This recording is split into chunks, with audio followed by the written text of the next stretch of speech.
What a quiet, golden Sunday morning.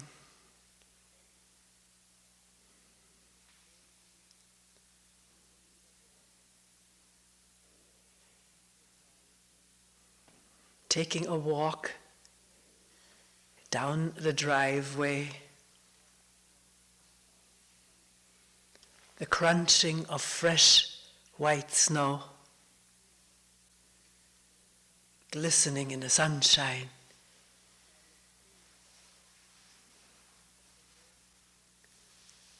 The silent trees and the water, partly frozen, splashing over the ice, sparkling in whatever sunshine reaches it.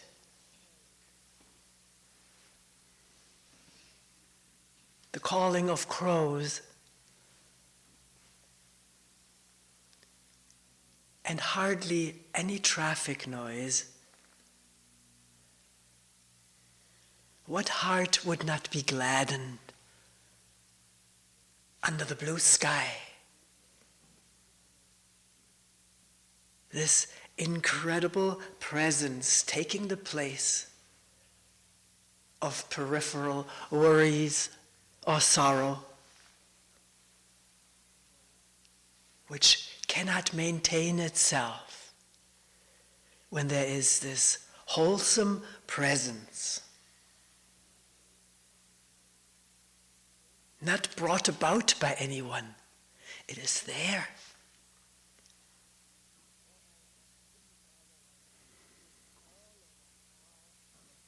For all of us, in all of us, we, all of us, are that presence. In this well-lit hall with green plants cascading down the wall. Listening together, breathing together. And yet, alone. All one.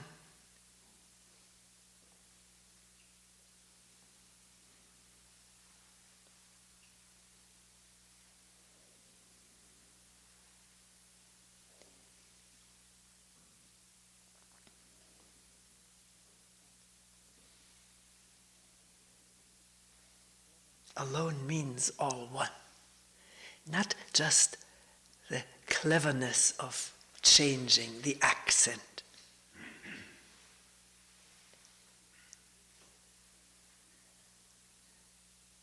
It is so.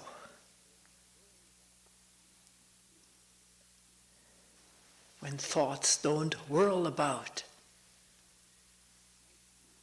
my problems, my life, my sorrow, my fears, my needs or my desires,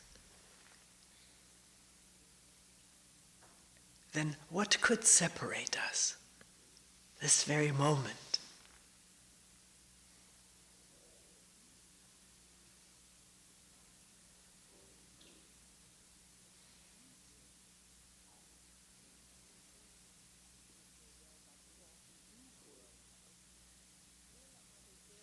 And if you say, well, but thoughts do whirl about, where are they whirling about? Where is it all taking place? This moment of light and warmth and breathing and exhaling.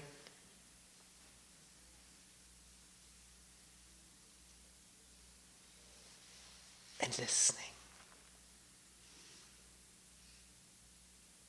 Before we know.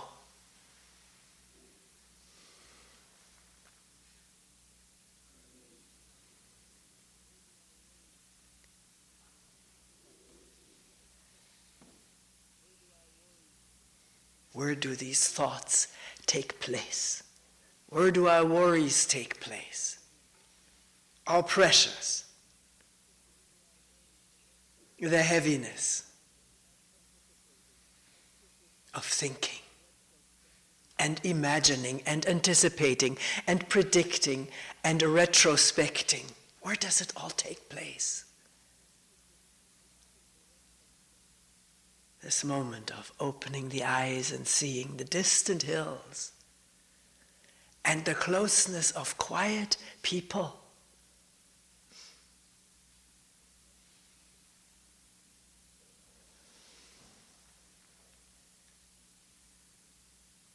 In empty space.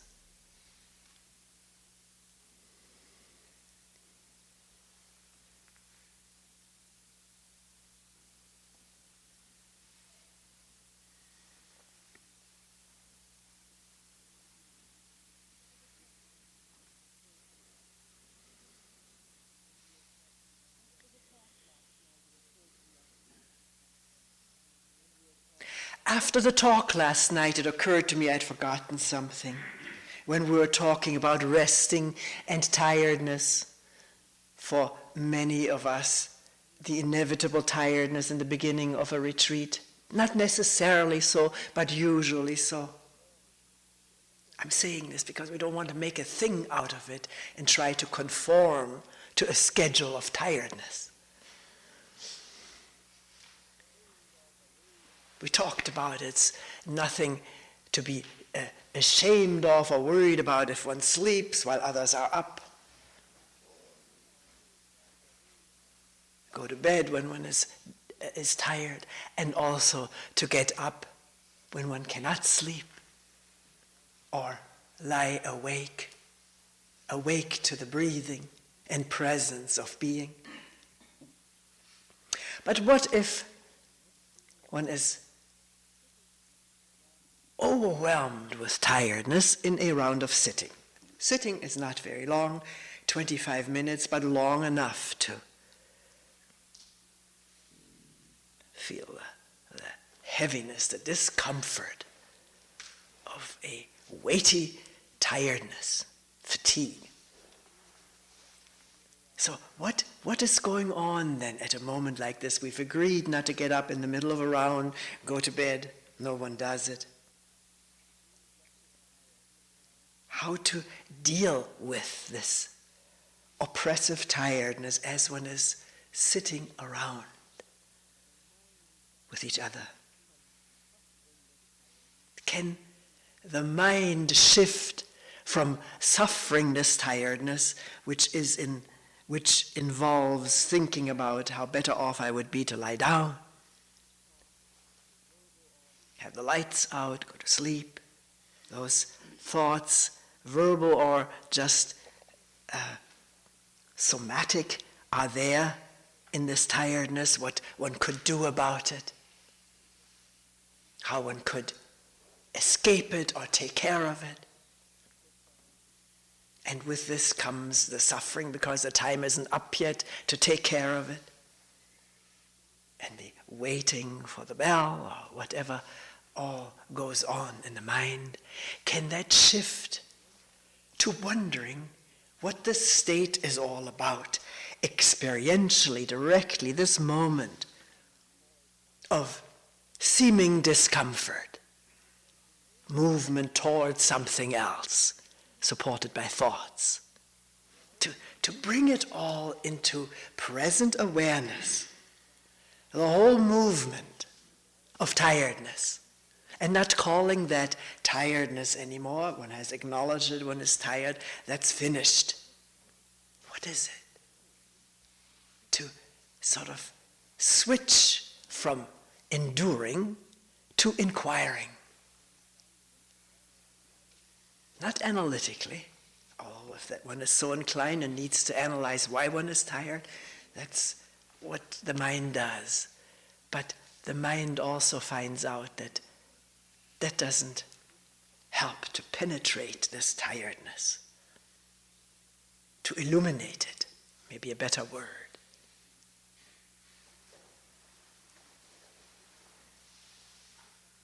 Not with a thought process.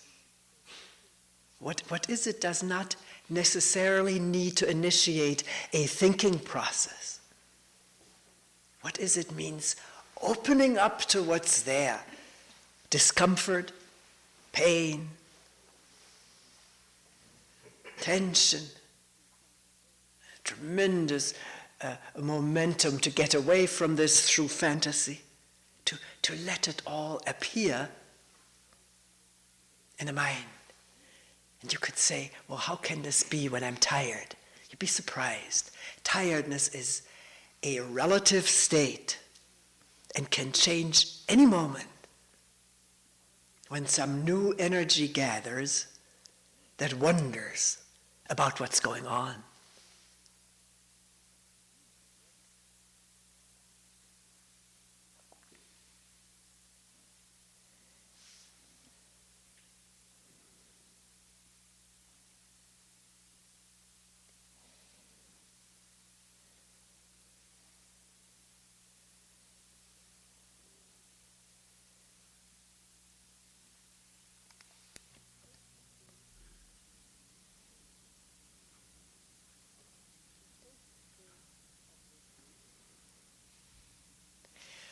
On the first day of retreat, we talk about new listening, new questioning, new wondering, which is so different from our learned, conditioned way of listening. Our conditioned way of listening is directed by what we know and what we want to find out, by memory, opinions, endless opinions that want to be confirmed, fears. Our listening is often informed by fear. We're afraid of hearing something that we know or suspect may upset us. And with an undetected fear present, fear of finding out something about oneself that one doesn't want to see about oneself. With the presence of that fear, the listening is impeded, contracted, or distorted. We don't hear what somebody is saying because we're afraid what they might say that may not agree with what I want to hear. So can one be leery about one's listening? Leery meaning wary, aware of what is going on the sidelines or underneath it. To let it come to light. Yes, I am afraid. Yes, I am trying to protect myself.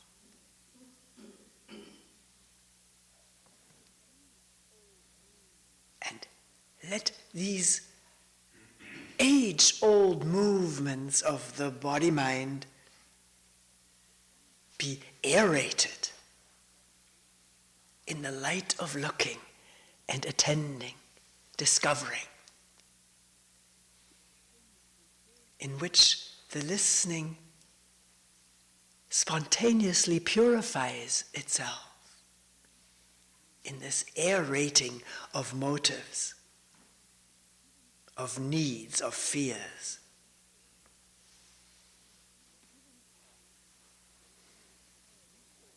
So in giving talks, which is a mutual affair, these talks, as I said yesterday, are fed by the confusions and worries and questions in the human mind as exposed in meetings.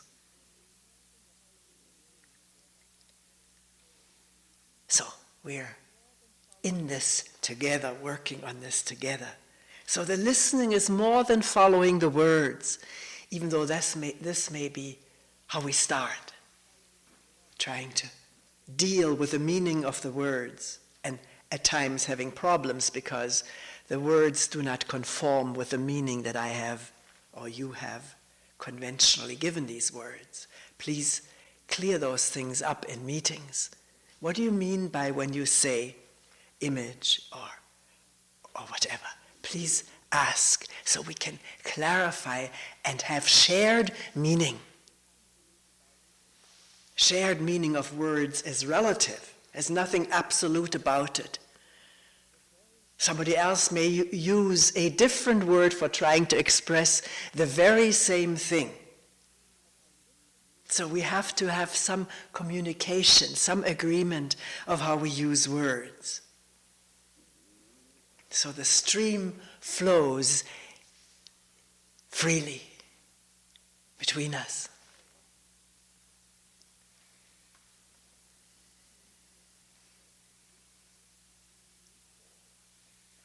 So, the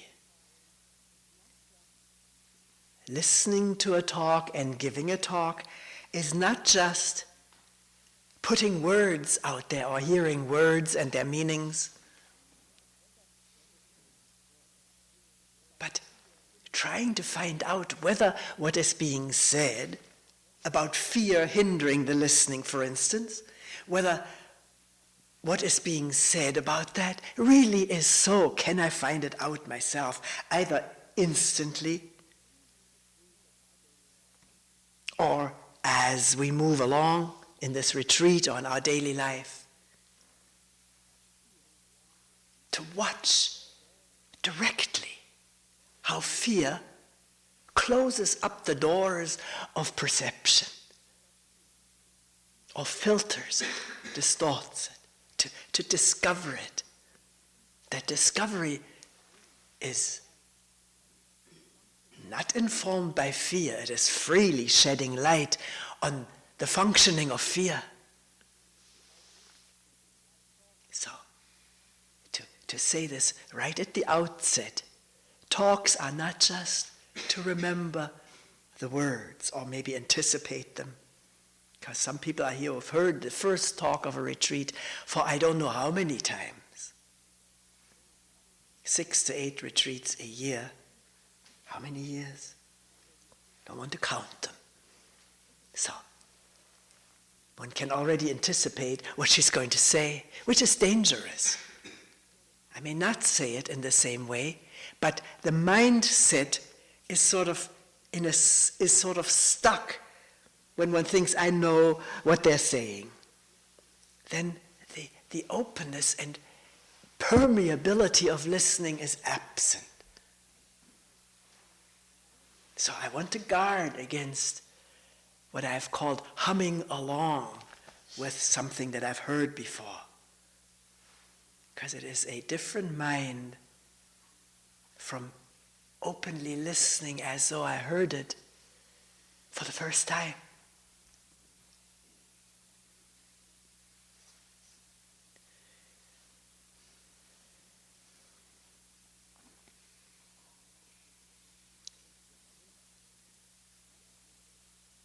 So, to examine, not analytically, not necessarily analytically, although we don't say don't do it. If there's a need for doing it, do it. One can't help it.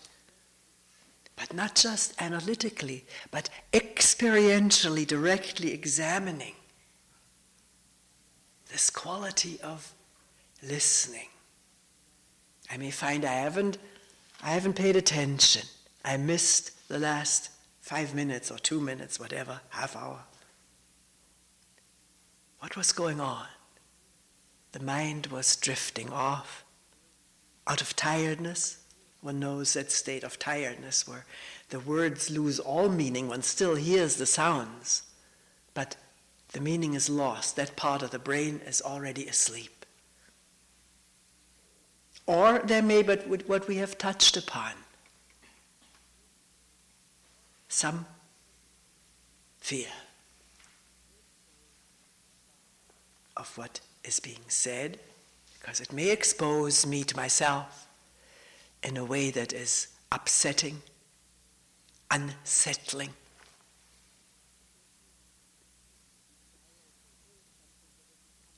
Or a desire to hear something that isn't coming forth. I don't hear what I would like to hear. That kind of mode also makes the mind drift away. Or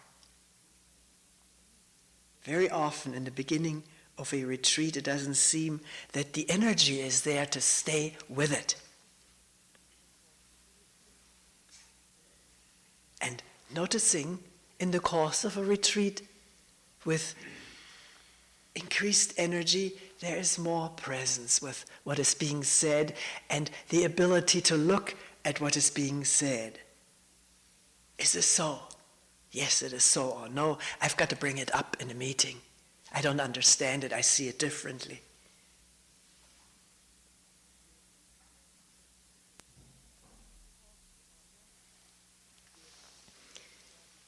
Because talks are not given to establish a base of knowledge in the listeners.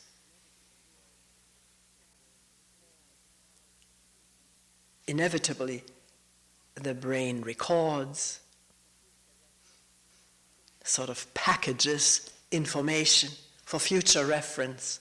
This is how have been taught to listen, to garner information and deposit it in the brain depositing it. No one is doing it, it happens for future reference, so that when this topic comes up, there can be a flowing forth of what I have learned. I can contribute, I can participate through the knowledge that I have, through memory of what I heard or what I read. And we operate on this level a good deal of the time. We've learned it. This is what we've been rewarded for. To have these bodies of knowledge from which we can talk and listen and participate and get grades in school, graduate to higher levels of knowledge, which I'm not putting down. We're looking at it. We're questioning it, not condemning it. That's another thing to be very careful and very wary of. Whether this listening mind is simultaneously a judging mind, judging sort of with a radar, is what she's saying the right thing and then the opposite is the wrong thing? Am I doing the right thing? If I'm doing what she says, listening from fear, that must be wrong. I must try to get rid of fear so I can listen without fear, because that must be right. This is all sort of wired into the listening process, operating in the brain and throughout the body. And it's a tremendously freeing moment when there can be listening without judging right or wrong. Noticing the desire to say this is right, this is wrong, but being wary of it, seeing how it impedes the openness of looking directly.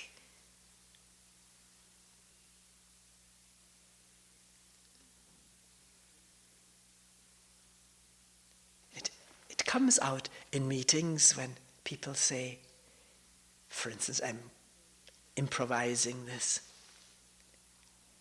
You seem to be saying we should listen without thinking or without knowing. And that's not what is being said. There's no should at all. We're trying to shed light of awareness on what is going on when judgment happens or knowledge happens. I want to know. I want to be able to talk from what I know. I am proud of my knowledge. Identified with it. This is me, what I know. To notice that, to wonder about it. Not say it's wrong, not say it's right, but bring it to light.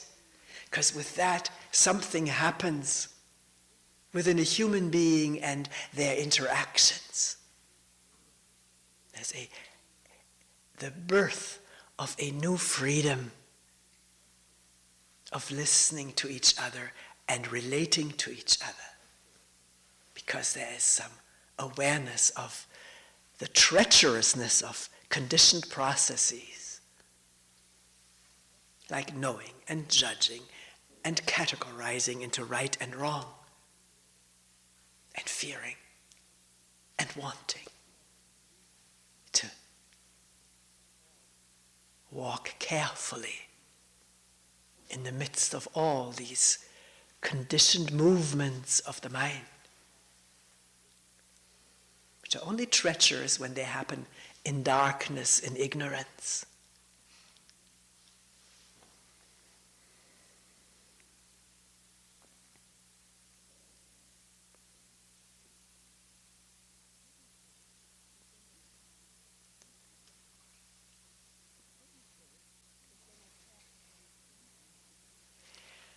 Let me say that when I talk about a new kind of listening, I also mean at the same time a new kind of looking, experiencing, sensing.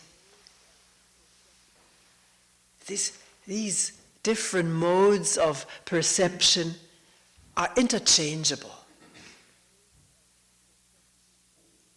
in this meditative awareing. Been always interesting to me that even though people have been here, come to retreats who are very hard of hearing, almost deaf or legally blind, have never complained one word about the fact that I talk about looking or listening.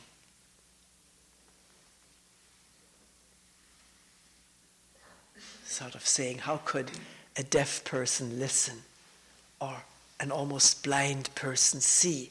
This is usually the people who are not blind. I mean physically blind. Who are not deaf, who wonder about how could somebody who is deaf go along with talking about listening. And you could say, how can somebody listen at all? These people I'm referring to are not totally deaf and have sometimes devices to amplify or make clearer the sounds of language. So I assume there is some tacit understanding that the senses aren't all that is involved in seeing and listening. It is essentially a state of being, open, receptive, wary of resistance, meaning aware of resistance, and not trapped in it. Resistance comes up for all of us, but to notice it gently and to realize its limitations without condemnation. When that happens, the awaring opens and is not impeded. So, in saying listening, I also mean looking or seeing or feeling, touching.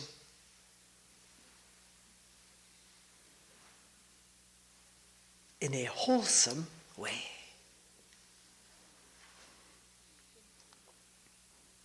As is expressed so simply in the Zen words, to see with one's ears and hear with one's eyes. When the openness is there, one understands the meaning of these words beyond the intellect, experientially. That there is no division among the senses unless thought dictates it so. Is convinced that this is separate from that. And the thought processes that separate what is essentially one whole, awareness.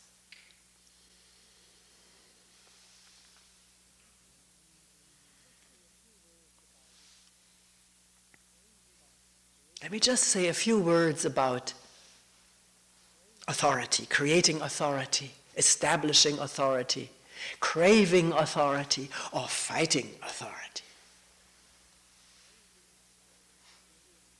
Maybe you have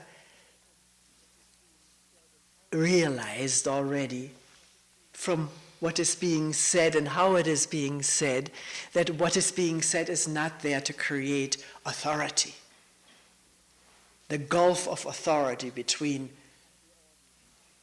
a speaker, a knower, and the audience who listens passively.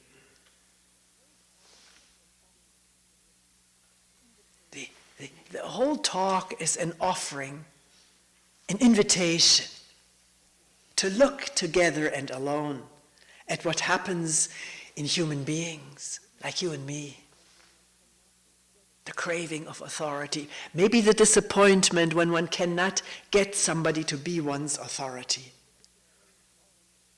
Part of the craving to get somebody to be one's authority is also so that one can fight that person as an authority.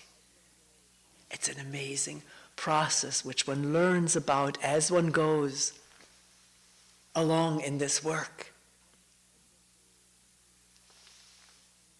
And then wondering gently whether it's possible for you and me and all of us to work together without this ingrained authority mode which was established when we were born by these giants who received us and fed us and educated us and punished us and rewarded us. Such deeply ingrained patterns which need to be brought to light. That's the first step. Not just say, oh, I'm free of authority. I'm done with this stuff. Are we? It has to be open and sensitive to watching it operate. And in the awareness of it, there may be some freedom from it. Or complete freedom from it.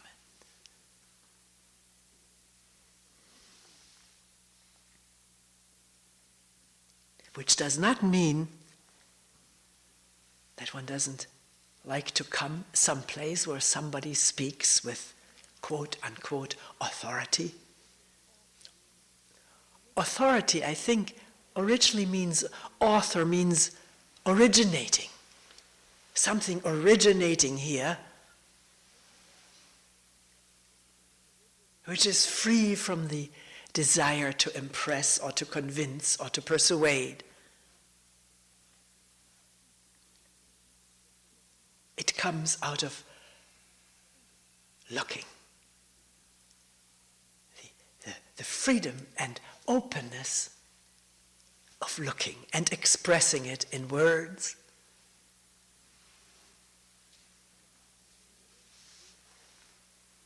I love to hear people who speak like that and read books who come from that source, from that original source. Not there to feed and enhance ego. The ego of the listener, the ego of the speaker.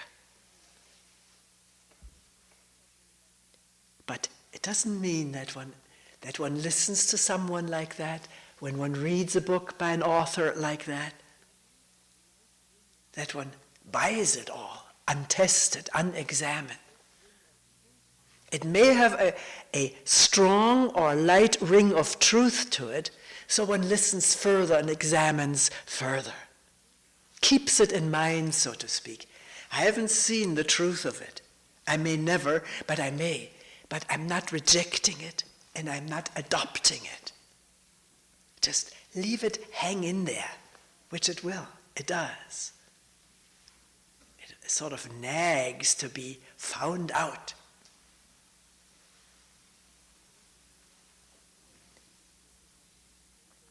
Somebody told me after the last retreat, we had one of those retreats where I don't give talks, no meetings with me, just an hour and a half group dialogue once a day for 7 days. It was quite an amazing process. And one person said to me later on,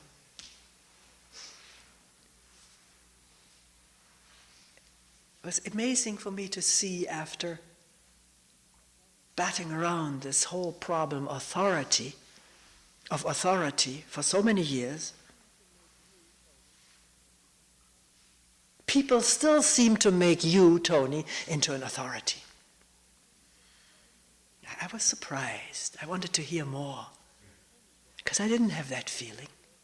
Of course, people want to hear what Toni says, but I also want to hear what ABC say, and other people also wanted to hear what people beside Toni have to say.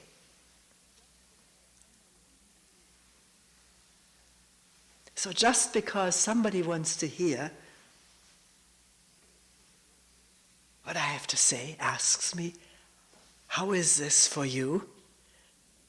Does not necessarily and not automatically mean making Toni into an authority. That's what we're talking about.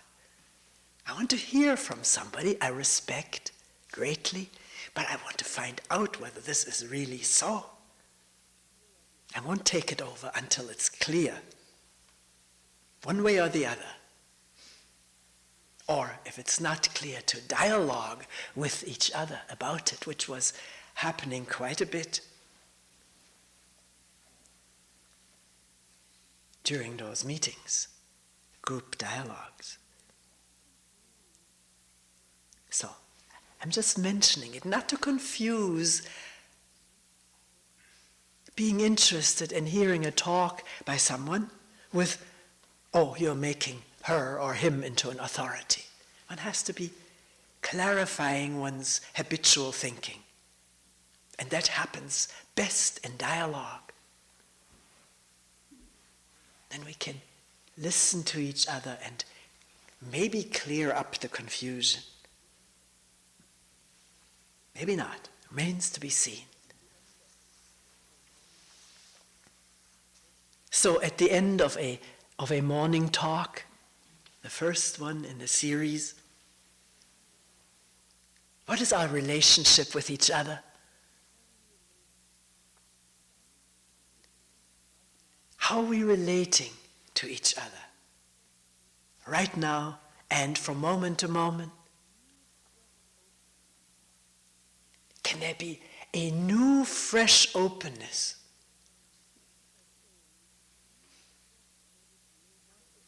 Permeating our relationship. Not in terms of old habitual patterns which lurk there in the wings to take over.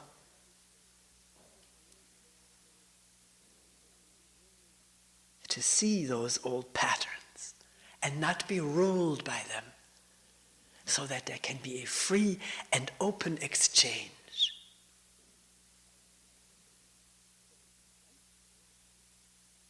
Dialogue meaning going right through it.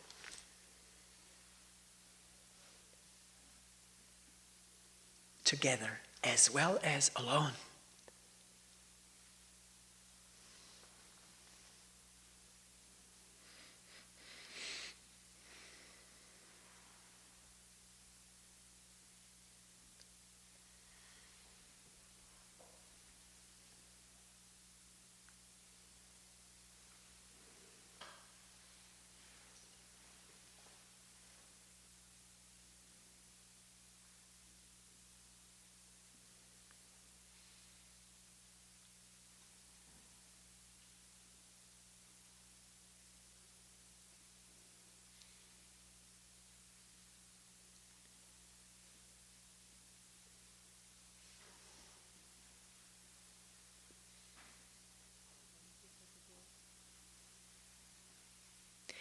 We will end here for today.